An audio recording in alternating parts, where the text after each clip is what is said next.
Okay, so continue. CF1. It is a positive commandment to affix a mezuzah at every entrance of the one's house, even when there are many rooms in a house, and every room has many entrances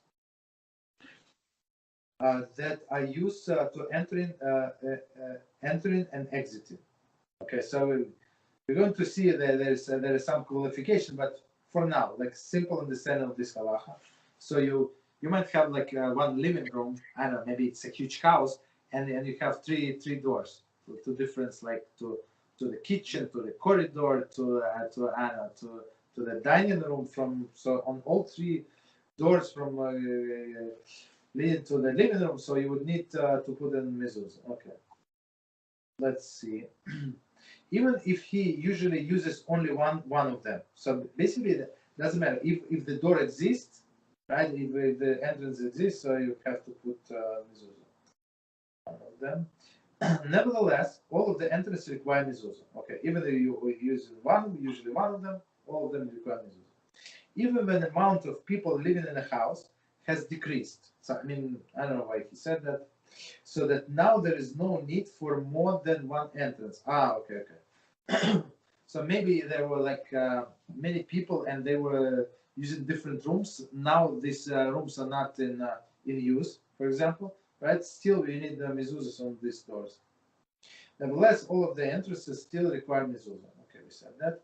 However, if there is an entrance to a room, there is no. Just a second.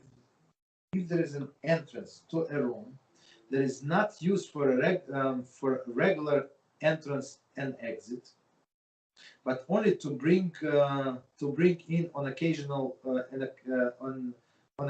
load, and there is a room and there is in this room another entrance that is always used for a regular entering and exiting, then the entrance the entrance that is used only to bring a load is exempt from requirement of mezuzah.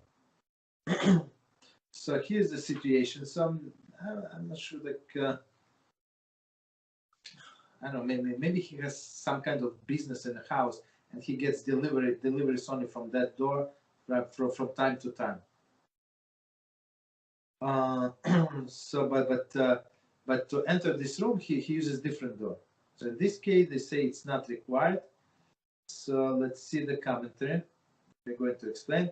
An example of this room is in a house that is used for storage, and which is has two entrances.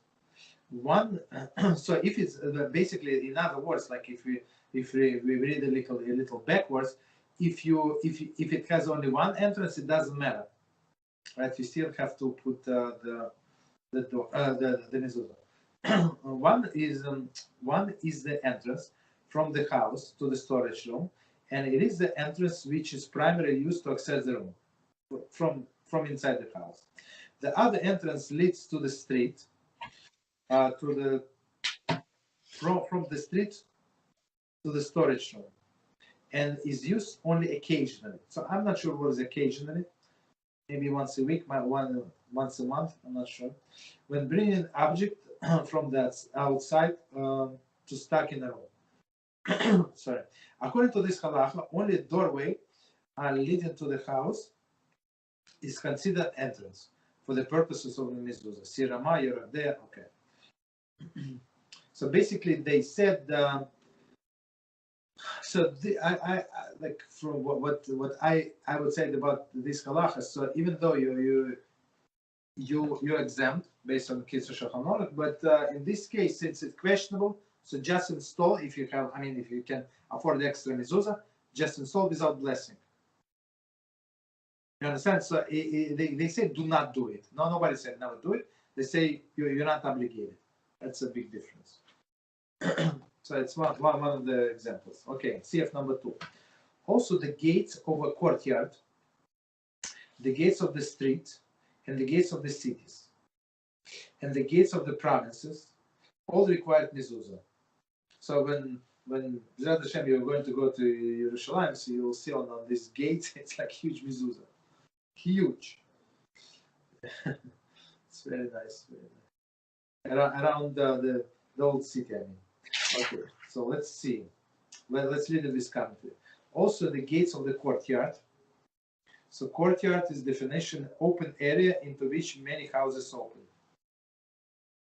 Okay, gates of the courtyard. So, okay, the gates of the street into which many courtyards open. So for us, I mean, I'm not sure if there is no such a thing. I mean, basically, maybe if you have like gated community, like if you have gated community, so that this would apply. So you would need a mezuzah there for sure. The gates of the cities. So if you have gates to enter the city, as we just said about Yerushalayim, and the gates of the province. So if you have like this wall around the province. 7. This law applies when entrance to the province is restricted by surrounding mountains or forest, leaving only few entrances. So I mean, meaning that if all of these I don't know, rivers and mountains and forests, and the only like few ways, for example, there's only one highway. So on this highway, they have this gate. Okay, so on that gate, they would require mezuzah, basically. So this forest is like a separation. Okay. Mezuzah, as the verse in Dvarim 6:9 states, and you shall write the mezuzahs on the doorpost of your house and on your gates. The plural word, the plural form of words gates, indicates that all of the gates are required mezuzah, and not just entrance to the houses. Okay, should make sense. See below, CF16. Okay, we're going to get to it.